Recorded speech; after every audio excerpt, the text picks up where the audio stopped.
Alors de nouveau, dans ce cycle, vous voyez, dans lequel on est, c'est des cycles d'à peu près 13 000 ans, ben dans ce cycle qu'on est, que Rudolf Steiner avait appelé le cycle post-atlantéen, c'est-à-dire après l'Atlantide, eh bien on est de nouveau, il y a comme 7 sous-cycles dans ce grand cycle. Vous voyez, c'est des jubilés, c'est des jubilés aussi, à une échelle plus grande, à une échelle de l'humanité.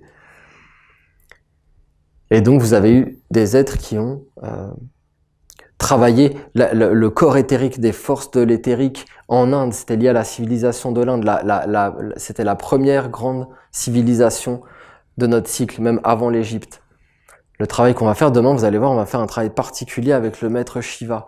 Eh bien, c'est lié à tout ça, c'est des êtres qui ont développé une maîtrise phénoménale et qui ont comme créé l'humanité, justement, ils ont créé des organes à l'intérieur des hommes que les hommes ne connaissent même pas, parce que les hommes ne se connaissent pas en réalité, ils n'ont pas accès à leur être. C'est comme si, vous voyez, on vivait à la périphérie, autour de nous. Et il y a des gardiens des portes. Hein. Olivier nous avait expliqué tout ça. Et l'homme n'a pas accès au temple de la mer. Parce que c'est le corps, le temple de la mer. Mais il n'a pas accès. Il est à l'extérieur. Il est capturé dans des mondes. Et il est ni relié à la terre, vous voyez, par son corps. Il a perdu la maîtrise de son corps, l'homme. Et il a perdu l'accès à l'esprit. Il flotte entre les mondes. Il n'a ni accès à la terre, en réalité. Même si c'est un matérialiste et tout ça. Il n'est pas relié à la terre. Puisqu'il se maîtrise pas, il connaît pas le calme, il connaît pas la sérénité, il connaît pas la montagne, il connaît pas toutes ses forces. Et il a perdu le contact aussi avec le ciel, avec l'esprit. Hein, je vais pas vous décrire d'Ouriel, hein, le hiéroglyphe de l'homme faux. Hein, c'est comme une sorte de film d'horreur. Parce que il nous décrit l'homme, comment l'homme il apparaît, vous voyez, dans les mondes. Donc je vais pas vous la faire ici, vous pouvez lire le psaume, mais c'est édifiant, ça remet à sa place, vous voyez, ça sort de nos illusions. Notre enseignement, c'est pas un enseignement qui caresse dans le sens du poil, hein. C'est vraiment un enseignement d'éveil, de clarté, de vérité, d'être dans la réalité, pas dans des illusions. Il faut faire le constat à un moment donné de l'état d'être de l'humanité, sans reproche, sans critique, sans tomber non plus dans la culpabilité, mais simplement de s'éveiller, d'être clair avec nous-mêmes. Alors après, vous avez eu la grande civilisation de l'Égypte, qui a travaillé justement toute cette sphère des sens. Vous voyez, c'était comme un autre degré. Toute cette sphère des sens. Alors l'Égypte, c'était phénoménal, c'était quelque chose d'incroyable. Dans l'éveil des sens, dans la beauté, vous voyez, ils amenaient des forces dans l'humanité pour le futur. Ils construisaient le corps de l'homme, en réalité. Ils construisaient le corps de l'homme. C'était lié au corps d'eau. C'est lié, ce que je vous dis, c'est lié aux 4 visages de la mer. Ces choses, elles apparaissent pas comme ça. C'est des êtres qui ont travaillé.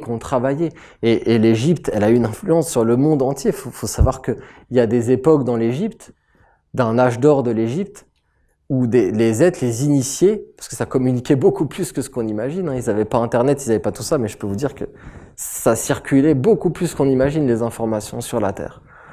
D'une façon magique, mais aussi d'une façon concrète, hein, avec les bateaux, tout ça, la navigation. Ils voyageaient beaucoup plus qu'on imagine. Mais ceux qui voyageaient, c'était les sages. Ils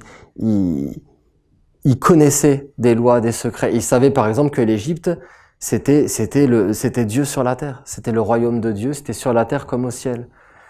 Alors ils venaient de la Celtide, ils venaient de différentes d'Amérique, d'Asie, et ils allaient être initiés en Égypte, parce que l'Égypte, c'était le jardin de la lumière sur la terre, c'était le jardin d'Adonai, c'était une splendeur comme on peut pas imaginer.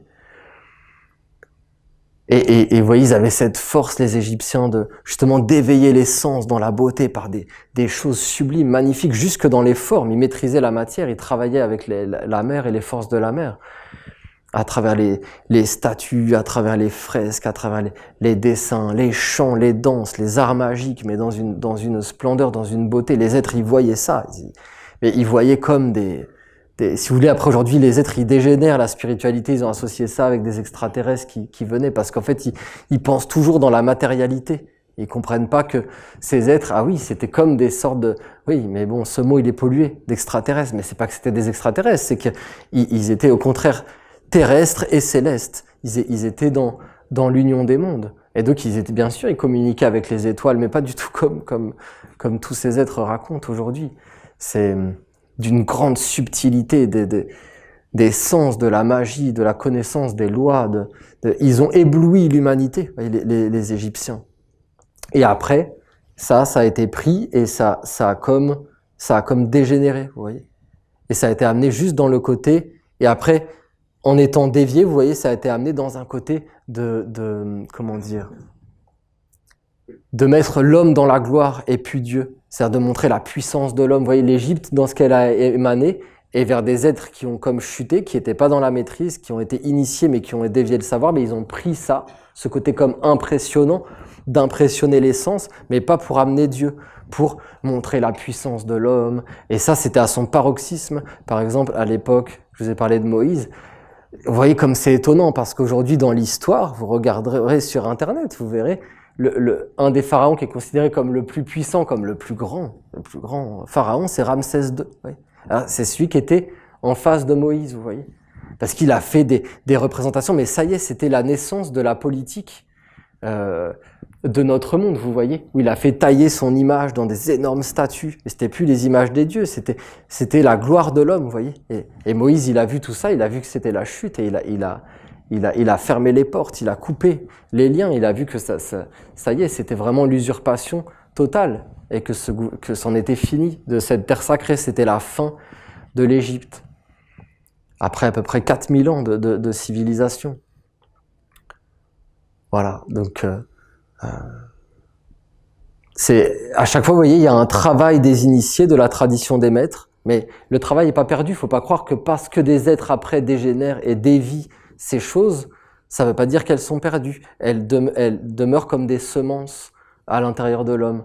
Mais pour réveiller ces semences, c'était le psaume de ce soir, le temple de la mer, et bien il faut une bonne terre, il faut une terre préparée. Alors tout le travail qui a été fait par les anciens, par les maîtres, par tous ceux qui nous ont précédés, les grands sages, les grands initiés, eh bien peut germer et retrouver un chemin d'élévation, de réalisation.